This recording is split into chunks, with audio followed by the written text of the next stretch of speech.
புதுக்கோட்டை மாவட்டம் திருமயம் அருகே உள்ள கடியாப்பட்டியில் பொங்கல் திருநாளை முன்னிட்டு மாபெரும் மாட்டு வண்டி பந்தயம் நடைபெற்றது. இந்த பந்தயத்தை காரைக்குடி சட்டமன்ற உறுப்பினர் மாங்குடி அவர்கள் தொடங்கி வைத்தார்.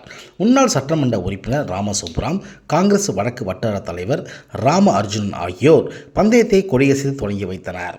இந்த போட்டியில் பெரிய மாடு 7 ஜோடிகளும் சிறிய மாடு 14 ஜோடிகளும் கலந்து கொண்டன. போட்டியில் பங்கு பெற்ற வெற்றி பெற்ற காளைகளுக்கு பரிசுகள் வழங்கி வாழ்த்துக்களை கூறினார்கள் என்பது குறிப்பிடத்தக்கது.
கங்கா டிவியின் செய்திகளோடு இணைந்திருக்க லைக் பண்ணுங்கள், ஷேர் பண்ணுங்கள், கமெண்ட் பண்ணுங்கள், மறக்காமல் சப்ஸ்கிரைப் பண்ணுங்கள்.